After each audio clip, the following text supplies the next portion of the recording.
अनजान जगह, अनजान देश और पूरी तरह से असहाय बांग्लादेश पहुंचे मंडल दंपति के सामने बड़ी चुनौती थी, लेकिन उन्होंने परिस्थितियों के सामने घुटने टेकने की जगह अपनी पहचान की लड़ाई को जारी रखने का फैसला किया।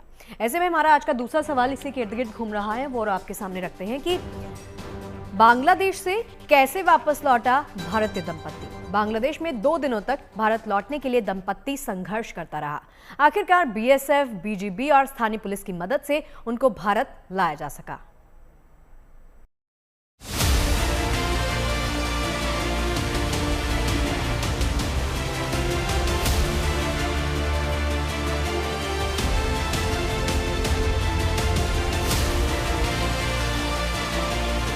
भारतीय नागरिकता को साबित करने वाले सभी पहचान पत्र मंडल दंपति के पास हैं, चाहे वो जन्म प्रमाण पत्र हो, आधार कार्ड हो, वोटर आई कार्ड हो या फिर राशन कार्ड। लेकिन इतने पहचान पत्र पर भी मुंबई पुलिस को ये यकीन नहीं दिला सके कि ये दंपति बांग्लादेशी नहीं बल्कि भारतीय हैं।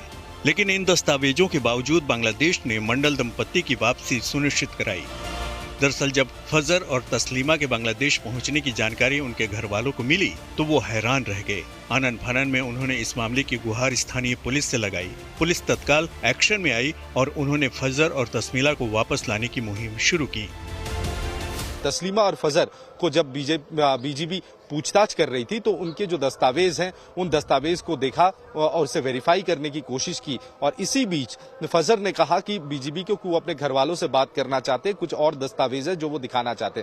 तो फिर बीजीबी ने व्हाट्सएप कॉल पर घर वालों से संपर्क किया। घर वालों ने बताया कि वो भारतीय हैं, यहाँ तक कि उनके पिता माता दोनों ही भारतीय हैं और तस्लीमा के पिता माता भी भारतीय हैं। और उसके बाद और सारे दस्तावेज भेजा गया और उस दस्तावेज देखने के बाद बीजीबी ने बाकायदा बीएसएफ को ये इत्तला किया कि ये 2 शख्स जो है ये भारतीय हैं और ये बांग्लादेशी नहीं है।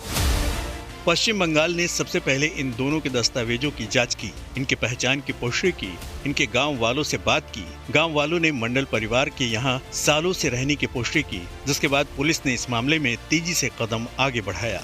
पहचान की पुष्टि के बाद पश्चिम बंगाल पुलिस ने बीएसएफ से संपर्क किया।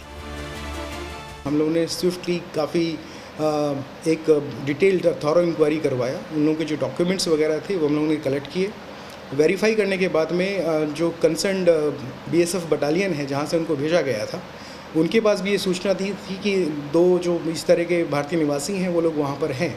तो उनके बारे में एक फ्लैग मीटिंग ऑलरेडी हो चुका था, बट चूँकि उनके पास कुछ डॉक्यूमेंट्स नहीं थे इसलिए वो कोई एक्शन नहीं ले पा रहे थे। शाम में अगले दिन 16 तारीख में एक बीएसएफ और बीजीबी के साथ भी फ्लैग मीटिंग हुआ, जिसमें इन दोनों लोगों को, जिसमें फजर मंडल और उनकी वाइफ दोनों को वेस्ट बंगाल पुलिस को हैंडओवर किया। और फिर उसके बाद सीधे हम पुलिस की गाड़ी भेज करके उन लोगों को बागदा जो उनका जो निवास है स्थल उनको वहाँ पर लेके आया गया। बीएसएफ के साथ बीजीबी ने भी मामले में सक्रियता दिखाई। दोनों तरफ से मंडल दंपति की पहचान की पुष्टि की गई। इसके बाद दोनों तरफ से एक फ्लैग मीटिंग बुलाई गई और इस मीटिंग में बीजीबी ने बीएसएफ को फजर और तस्लीमा को सौंप दिया। तो हमारा तो बहुत खराब लगा। बांग्लादेश गया, वो घर आएगा कि नहीं आएगा, बांग्लादेश मार के फेंक देगा। बहुत टेंशन में था गांव वाला पूरा आदमी, हम लोग में बहुत टेंशन में था। उधर आएगा कि घर में आ सकते हैं कि नहीं सकते, बहुत मुश्किल में था हम लोग। तो अभी आप लोग खुश हैं? अभी घर में आया, अभी खुश है। बॉर्डर से बागदा पुलिस इन दोनों को वापस लेकर इनके गांव पहुंची।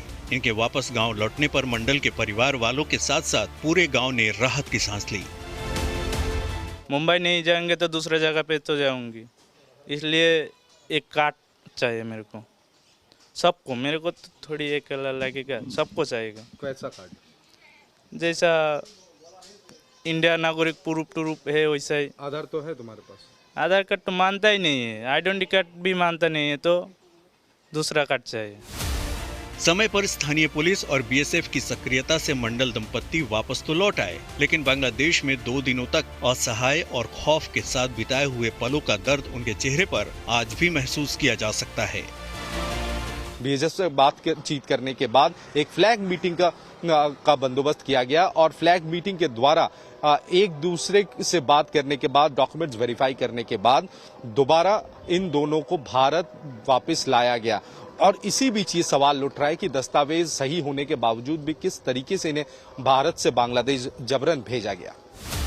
देश में घुसपैठियों के खिलाफ बड़ा अभियान चल रहा है और ऑपरेशन सिंदूर के बाद अब तक 2000 से ज्यादा बांग्लादेशियों को उनके देश वापस भेजा जा चुका है। लेकिन इस सख्ती के दौरान कुछ भारतीयों को भी बांग्लादेश भेज दिया गया। ऐसे में जरूरी है कि इस अभियान के दौरान थोड़ी सतर्कता बरती जाए, जिससे इस तरह के मामले दोबारा सामने न आ सके। तापस सेनगुप्ता, नॉर्थ 24 परगना, पश्चिम बंगाल, गुड न्यूज टुडे।